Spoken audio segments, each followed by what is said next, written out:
Hi guys and welcome back to our series जहाँ पे we're discussing about different career options in law and आज जो topic हम लोग discuss करने वाले हैं वो एक बहुत ही important and interesting topic है, that is of a judge advocate general. Now judge advocate generals होते कौन है? जज एडवोकेट जनरल्स वो लोग होते हैं जिन लोग आर्मी, मिलिट्री, नेवी या एयरफोर्स, कोई भी बोलो, जिन लोग मिलिट्री में या आर्मी में अपने जुडिशियल सर्विसेज देते हैं या अपने लीगल सर्विसेज देते हैं. आपको ये चीज पता होना चाहिए कि जो नॉर्मल अपने लॉज है जो बाकी इंडियंस पे अप्लाई करता है, आर्मी के ऊपर वो सारे लॉज मोस्टली अप्लाई नहीं करते हैं. आर्मी का पूरा कोर्ट सिस्टम अलग चलता है, आर्मी का पूरा लॉ का सिस्टम अलग चलता है, उनके लिए डिफरेंट लॉज अप्लाई होते हैं. एंड देयरफॉर अगर आप उस एरिया में स्पेशलाइजेशन करना चाह रहे हो, अगर आप आर्मी या मिलिट्री लॉ में स्पेशलाइजेशन करना चाह रहे हो, तो जज एडवोकेट जनरल वाला जो प्रोफेशन है या जो लाइन है वो आपके लिए बहुत अच्छा हो सकता है. नाउ जज एडवोकेट जनरल या फिर मिलिट्री लॉ में क्या कोई भी इंसान जाके प्रैक्टिस कर सकता है? नहीं. अगर आपको मिलिट्री लाइन में घुसना है तो जज advocate general that is JAG का एग्जाम होता है एवरी ईयर. वो एग्जाम क्लियर करने के बाद जैसे नॉर्मल आर्मी मैन का ट्रेनिंग होता है वैसे ही आपकी भी ट्रेनिंग होगी, एकदम रिगरस ट्रेनिंग होती है एंड उसके बाद ही आप जा सकते हो जज एडवोकेट जनरल बनके. तो अगर आपको ऐसा लगता है कि आपको आर्मी में जाना था या आपको अपने देश को सर्व करना था but for some XYZ reason आप नहीं कर पाए और आपको लॉ में आना पड़ा, तो दिस इज वन वे इन विच आप बहुत आराम से जा सकते हो आर्मी में. इसके बाद आप एक मिलिट्री मैन, एक आर्मी मैन कहलाओगे, आप एक मिलिट्री ऑफिसर या आर्मी ऑफिसर कहलाओगे and at the same time आप अपने लॉ से कनेक्टेड रहोगे बिकॉज आप वहां पे फाइट करने के लिए नहीं जाओगे, आप वहां पे जाओगे एज अ जज फॉर मिलिट्री लॉ, राइट. तो जज एडवोकेट जनरल एक बहुत ही इंटरेस्टिंग वो है. इसका एक और बहुत बड़ा फायदा ये है कि बहुत कम लोग होते हैं जो लोग जैक में जाते हैं after completing their law. So even though there is an exam, the chances of you clearing that exam will be high. अगर आप अच्छे से तैयारी करते हो उस एग्जाम के लिए तो एक बहुत ही ल्यूक्रेटिव ऑप्शन है. चलिए देखते हैं कि इस ऑप्शन के क्या क्या प्रोज एंड क्या क्या कॉन्स है.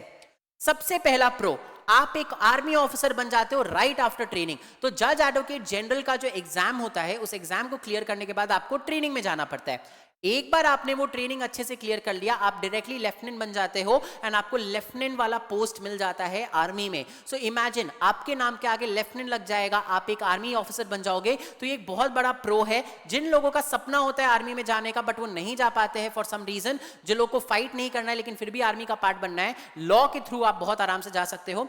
सेकेंड, बिकॉज आप एक आर्मी ऑफिसर बन जाते हो, जितने भी पर्क्स एक आर्मी मैन को मिलता है इंडिया में वो सारे पर्क्स आपको भी मिलेंगे because you are basically an army officer, right. तो आर्मी से रिलेटेड जितने पर्क्स मिलते हैं वो सारे आपको मिलेंगे. At the same time army से रिलेटेड जितनी रिस्पॉन्सिबिलिटीज है वो भी आपको फोकस करना पड़ेगा, वो भी आपको शोल्डर करना पड़ेगा अगर आप जज एडवोकेट जनरल बनते हो. तो आर्मी ऑफिसर्स का इंडियन सोसाइटी में स्टेटस बहुत हाई माना जाता है. आपकी फैमिली का रिस्पेक्ट बढ़ जाएगा, आपके आसपास के लोग जिस नजरिए से आपको देखते थे, आपके फैमिली को देखते थे, उनका रिस्पेक्ट एक बार में बढ़ जाता है. तो आपका सोशल स्टेटस पे बहुत पॉजिटिव इंपैक्ट होता है अगर आप जैक क्लियर करते हो तो. So that is another very big pro.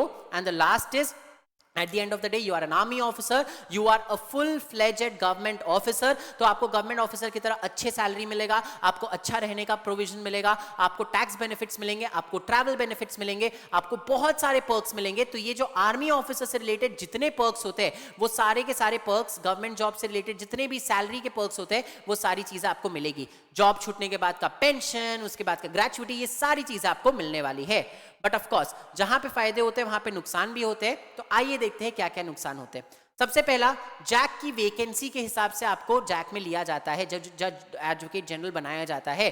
अब ये वैकेंसी किस हिसाब से होती है? जिस हिसाब से उस साल में लोग रिटायर करेंगे उस हिसाब से वैकेंसी होती है. तो वैकेंसीज के हिसाब से अगर देखा जाए तो काफी कम वैकेंसी निकलता है एंड इसलिए बहुत कम लोग बन पाते हैं जैक. सेकेंडली, ये जो एग्जाम होता है उस एग्जाम की तैयारी अच्छे से करनी पड़ती है because it's a little tough exam because vacancies कम है.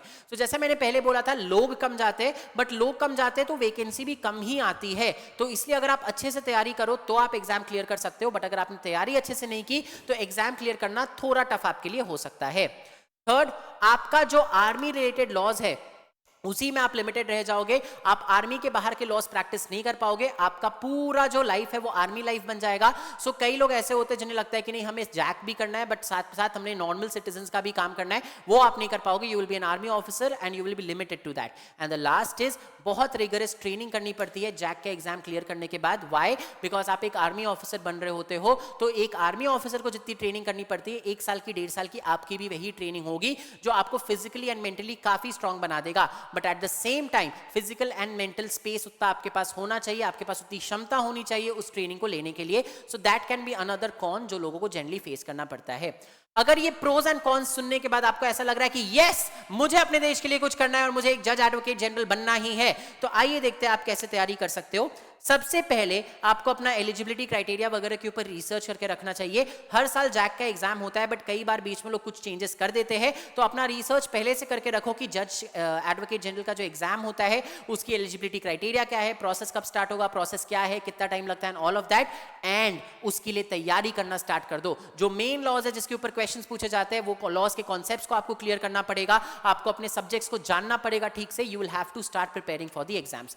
एक बार आपने एग्जाम्स ठीक से दे दिया उसके बाद जैक बनना या जज एडवोकेट जनरल बनना कोई बहुत डिफिकल्ट काम नहीं होता है. एग्जाम्स के लिए आपको तैयारी पहले से अच्छे से करके रखनी पड़ती है. सो ये थे कुछ टिप्स जिससे आप एक बहुत अच्छा से आराम से जज एडवोकेट जनरल बन सकते हो. एग्जाम्पल्स के तौर पे अगर आप देखोगे तो जज एडवोकेट जनरल जो है वो प्रॉपर इंडियन आर्मी का होता है, तो कुछ इस तरीके से आप एक आर्मी ऑफिसर बन जाते हो. एंड ये काफी काफी काफी ल्यूक्रेटिव ऑप्शन है. समझ में आया? अब अगर मान लो आपको नहीं जाना आर्मी में, आपको नहीं करनी उतनी तैयारी, आपको इतना ट्रेनिंग नहीं करना है, तो क्या किया जाए? Don't worry, we have another option coming up which is related to politics. तो अगले वाले वीडियो में हम लोग डिस्कस करने वाले हैं लास्ट ऑप्शन अपना, जिसमें वी आर गोना डिस्कस कि किस तरीके से पॉलिटिक्स को आप पॉलिटिक्स में करियर परस्यू कर सकते हो आफ्टर बीइंग अ लॉयर. तब तक के लिए हंसते रहिए. सी यू सून.